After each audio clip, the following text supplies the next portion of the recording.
Special day nga ang araw na ito sa amin, guys. Dalawang selebrasyon kasi ang magaganap ngayon sa aming bahay. Birthday kasi ng nanay ko ngayon at may pabasa nga rin kami. Isa ito kasi sa mga tradisyon sa amin taon-taon. Naganap nga namin ito tuwing ang malapit na ang mahal na araw. Dahil birthday din nga ni nanay kaya pinagsabay na lang namin. Buti na nga lang din may malapit nga kaming kamag-anak na marunong nga magpasyon. Di rin kasi kami sanay sa Tagalog ng pasyon. Dito naman nga imbisi-bisihan na nga kami ni nanay muna sa kusina. Dahil nakaumpisa na nga yung pasyon, magluluto na nga kami ng para sa almusal. Kaya nga magmekos-mekos muna tayo for today's video. Igisa na nga ako dyan ng luya, sibuyas, bawang. Dahil nga magluluto nga ako dyan ng dinuguan. Sa rice cooker ko nga ito niluto para nga mabilis lumambot yung karne. Bukod sa mabilis pang maluto, tipid nga ito sa gasol. Hindi ko nga dito para nga hindi tayo gumamit ng gasol. Hindi nga yung apoy para ka na nga rin nagsalang sa diuling. Yun naman kasi nga yung kaldero para nga ako nagluto sa kahoy. So, sabi naman nga ay na-adjust daw yan. Hindi ko pa nga alam kung paano nga i-adjust. Kasi dyan lang naman nga sa kabilang ganyan. Kabilang burner naman nga ay hindi. Today's video naman nga ay tinan nyo naman nga para nga kami tornado kung kumilos ni nanay. Luto nga rin kami ng laing dito para nga may gulay naman. Kaya sabay-sabay ko nga niluluto yung mga lutuin ko dyan. Nasingaw ko nga muna yung pressure cooker yan bago ko nga buksan. Tapos sa mga gumagamit dito dapat nga yung may alam lang nga gumamit. Kung hindi ka marunong gumamit dito ay huwag ka na nga lang gumamit dahil nga baka masabugan ka pa. Dito naman nga ay nagluto nga ako ng paanang manok. Adobuhin ko nga lang dyan para nga may pagpulutan sila mamaya. Pwede nga rin pang ulam. Habang pinapalambot ko nga din yung paanang manok ay nagluto naman nga ako dito sa kabilang burner. Nagluluto nga ako dito ng kalderetang manok. Ala ko nga kung anong binili ni tatay, yun pala alak. Ba malayo pa nga yung oras, nakaready ng inumin. For today's video naman nga ay bisibisihan nga ang aking mga alaga. Bisibisihan nga sa pagdut-dut ng mga cellphone nila. Nakaluto na nga rin ako ng spaghetti, cheese na nga lang ang kulang. Nagutom na nga ang lola nyo kaya ayan nagtimpla nga muna ako ng kape. Tara po, kain po tayo at magkape. Dito naman nga po ay naluto na nga rin itong inadobo kong paanang manok. Nilagyan ko nga yan dyan ng sili para nga may sipa naman. Napaka-small world talaga ng mundo. Tipo kasi na napakalayo mo nga sa isang lugar na inalisan mo. At meron ka pa din ngang kakilala at pinsan mo pa na malapit nga dito sa amin. Nagpapasalamat nga pa ako sa inyo sa pagpunta nyo dito. Dito naman nga ay naupo nga ako saglit dahil nga pagod na ang lola nyo. Pero may gagawin pa nga ako dyan. Ayan, magkikinit pa nga ako ng manok. Nilip ko nga dito sila lola para nga yayain na para sa tanghalian. Sabi ko nga dyan ay kumain nga po muna sila. Buti na lang nga nandiyan sila lola at ate. Gihimay na nga rin ako dito ng manok para nga pansaw sa pansit. At for today's video naman nga ay binili nga namin ng cake si nanay. Kasama nga akong pogi dyan. Ayan, panay pa-cute pa nga sa camera. Nataon pa nga maulan yung birthday ni nanay. Pero okay nga lang yun kasi nga nung nakaraang araw napakainit talaga. Kapit na nga rin talaga magtag-init. Silip ko nga lang din yung nabili kong cake kay nanay. Diba, ang sarap sa pakiramdam kapag nakikita mo masaya ang magulang mo. Nakantahan nga yan dyan ng apo niya kaya nga tingnan nyo ang saya-saya din. May pasayaw-sayaw pa nga yan. Dito naman nga gumawa nga ako ng dagdag pampulutan nila. Asin at asukal na may sili nga ang ginawa ko nga sausawan nila sa mangga. At this time nga po ay patapos na nga ang pasyon kaya nga pinatawag na nga rin kami dito sa loob. Tinawag nga kami buong pamilya para nga sa huling basa. Katabi ko nga dito si nanay, nakikita ko nga umiiyak na. Bayan ko na nga rin dito ng dasal na humingi kami ng tawad sa aming mga kasalanan. Na nga rin sa aming pagkukulang at humingi kami ng gabay sa araw-araw. Pati na rin sa kagalingan ng aming mga nararamdaman. Pagpapasalamat sa mga biyaya naming mga natatanggap. Thank you, Lord. Tapos na nga po ang pasyon kaya ito na nagkakasiyahan na mga po ang lahat. Na rin iselebrasyon ang birthday ng aking nanay. Tingnan nyo naman nga, hataw na hataw nga sila sa pagsayaw. At nga kami nagtatawanan dito dahil nga masaya ang lahat. Stop ko po muna guys ang voice over. Panoorin nyo nga po muna itong mga nagsasayawa. Beses nga lang to sa isang taon kaya ayan, mag-enjoy po tayong lahat. Saya-saya nga ng nanay ko dyan,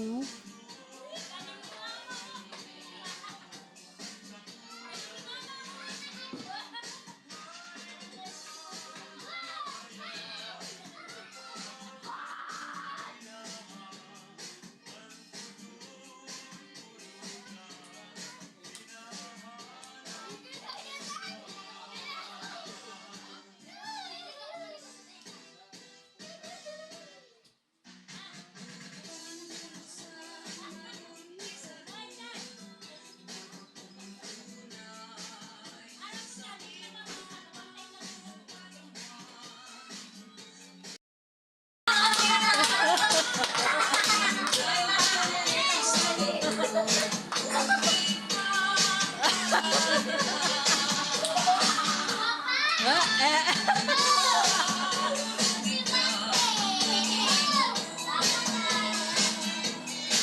Viral yan.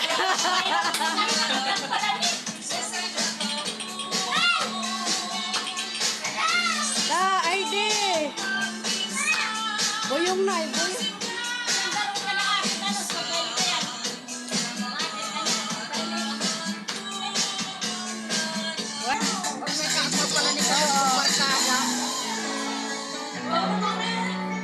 Aksyonan, aksyonan, aksyon!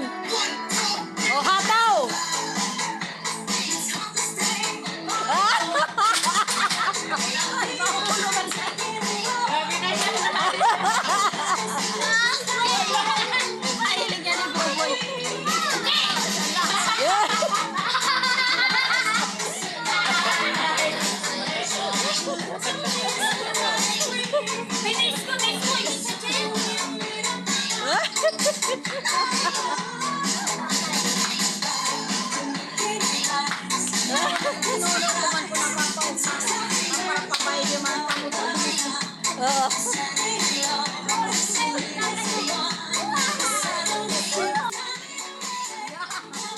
Baila si tatay. Baila si tatay.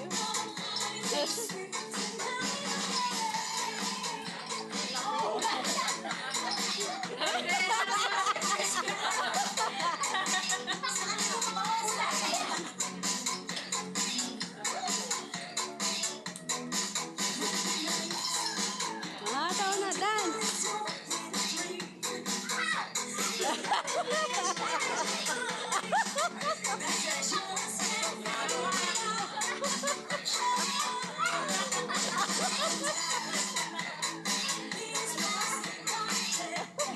Wala ka nagawa, ano?